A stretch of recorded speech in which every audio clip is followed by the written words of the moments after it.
Some of the best ways to get back at the social justice left and cancel culture is to really embrace their attacks on you. And Jordan Peterson, one of my favorite people on this planet, knows exactly how to do that. Ta-Nehisi Coates, the guy who writes the Captain America comics.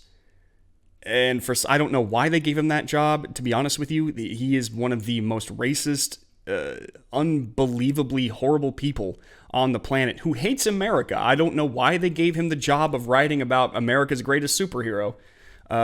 People who like Superman need not comment. I will never understand.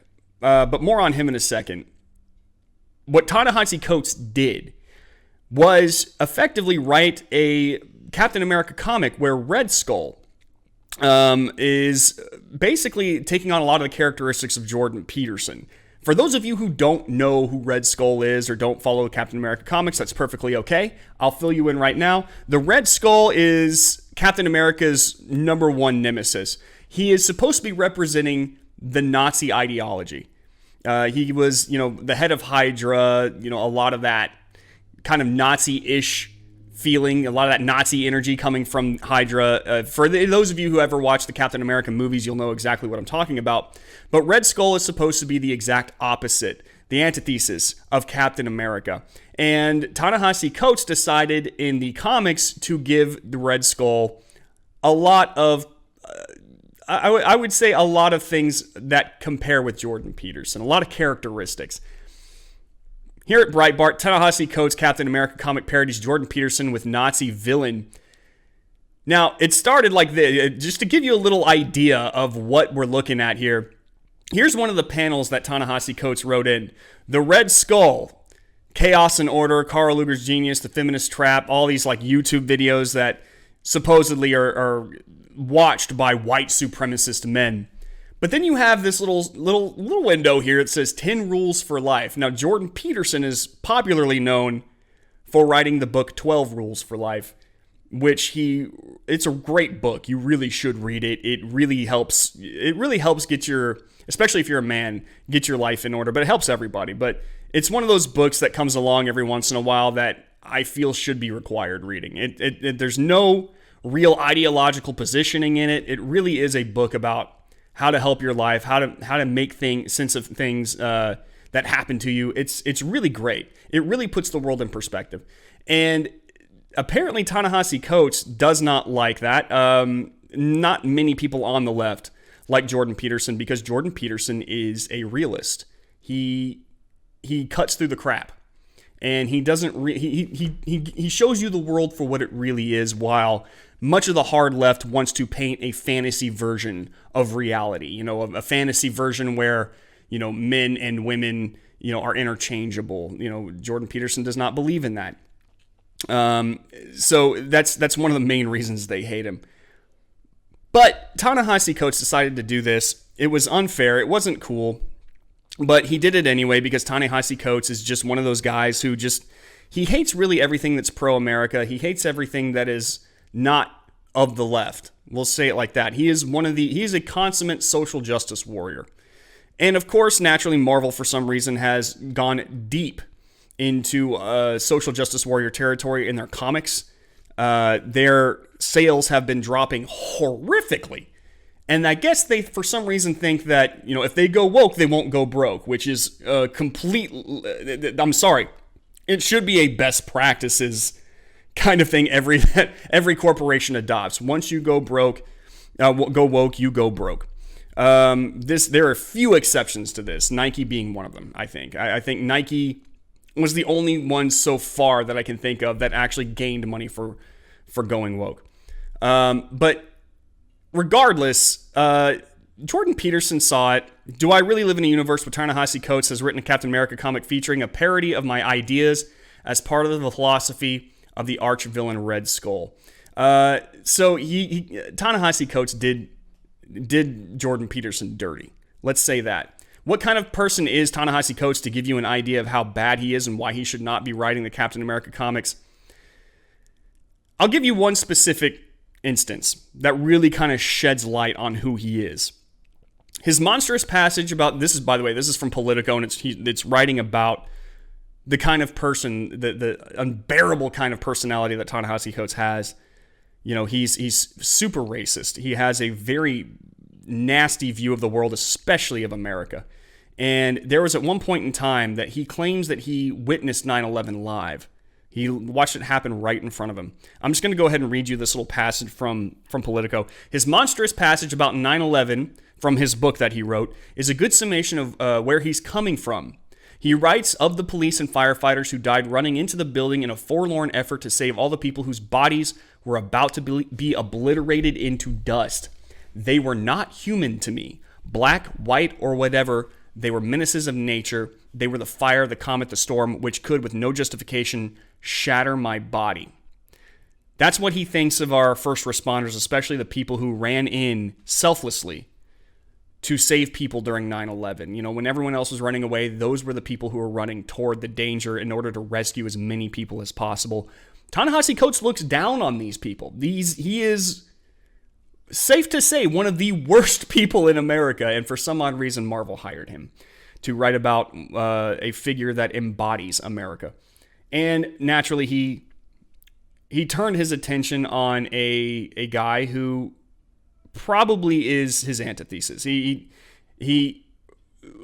I would say Jordan Peterson is the cure to Ta-Nehisi Coates' nonsense. And of course, so he's going to lash out at him. So what does Jordan Peterson do? It's genius, really. Jordan Peterson embraces it. Because why wouldn't he? Why wouldn't Jordan Peterson embrace it and make fun of this? Because it is worth mocking. More on that in a second. So first off, Jordan Peterson decides to embrace the whole idea of being a Hydra agent, but only on Jordan Peterson's terms. Hail Lobster! This is just going to be me laughing at stuff now. Hail Lobster! So if you ever read 12 Rules for Life, one of the very first things that Jordan Peter talks about is the lobster, and how self-confidence actually even affects the lobster, the common lobster. And he's kind of made famous for that. So he decided to make fun of the Hydra logo with Hail Lobster. He continued to embrace it. Further on down the line, you'll see other stuff. Think of the merchandising. Red Skull. Clean up your damn room, which is another one of his rules for life. What else would an evil capitalist be thinking of? Can you imagine yourself? He started retweeting people who put Red Skull memes up with his quotes. Can you imagine yourself in 10 years if instead of avoiding the things you know you should do, you actually did them every single day? That's powerful. Just all sorts of... Adopt responsibility for your own well-being. Try to put your family together. Try to serve your community. Try to seek for eternal truth. That's the sort of thing that can ground you in your life, enough so that you can withstand the difficulty of life.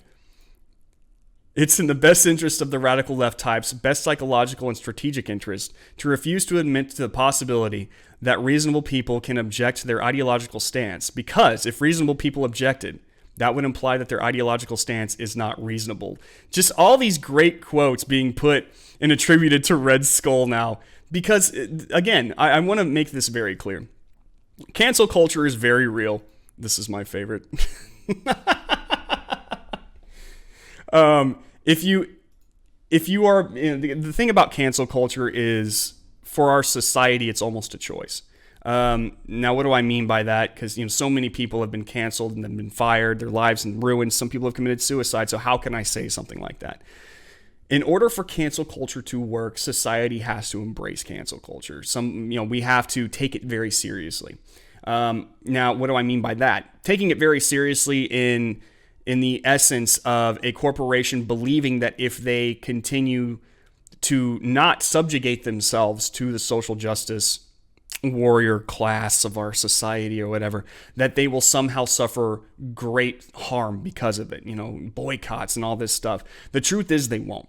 If we actually disregarded the social justice warriors' concerns and all their anger and their accusations, our society would be much better off, because if there is one group out there that is the most racist and sexist and phobist and istist out there, it is the social justice warriors of America, or even just of the West. I would say of the West completely, because they're filthy in the UK too. So sometimes you just gotta sit back and laugh. Sometimes you gotta like really laugh in their face. There's one thing that C.S. Lewis said that I thought was really great, and it said that there's one thing that the devil can't stand. It's to be mocked. And these social justice warriors need to be mocked. So the things that they get up to and suggest, the accusations that they throw around are just ridiculous. And especially from a guy like Ta-Nehisi Coates, who believes that the people who ran toward danger during 9/11, he thinks that they're less than human. This guy needs to be laughed at and mocked. He needs to be laughed off the stage. Jordan Peterson took the correct angle here. He didn't get mad. He didn't get really defensive. He embraced it. He laughed about it. He laughed in their face. He mocked them. And that's exactly how we should be treating this social justice wing of the left, which has gotten really far out of control, if you ask me. They've become way too powerful, and they became way too powerful, in my opinion, because we kind of gave them that power. We took them too seriously. We allowed them to manipulate us into believing that what they were saying was true. Now, I believe in my heart of hearts that our society is slowly catching on to this, but we have way too many corporations out there that still cave to this nonsense. That has to stop. We have to make sure that businesses understand that caving to social justice nonsense has its own punishments. You'll notice, though, that those that don't cave to social justice nonsense actually succeed. You had Goya out there who effectively mocked the social justice warriors who were angry about the fact that they donated to Trump's campaign. Red Bull fired a lot of the social justice people that tried to blackmail the company into caving to social justice nonsense. So they did well. Chick-fil-A, when they first resisted the push, the cancel culture thing that came after them, did very well. So we need to be able to highlight and reward those companies that actually do resist this. Because sometimes it's not always going to be good to punish a company for caving to it. A lot of times punishing a company does not necessarily work, because, to be honest with you, boycotts very rarely hold, and they don't, especially if it's a major corporation, they do not really benefit, hurt too much from a boycott. However, rewarding them for doing well, that needs to be highlighted. So, if you don't want to buy a Marvel comic, I strongly recommend that. But the one good thing that we can do is applaud Jordan Peterson for doing exactly what he did. Go buy his books. I recommend that regardless of whether or not he did this, because they are just superb. In any case, well done, Jordan Peterson. I'll see you in the next video.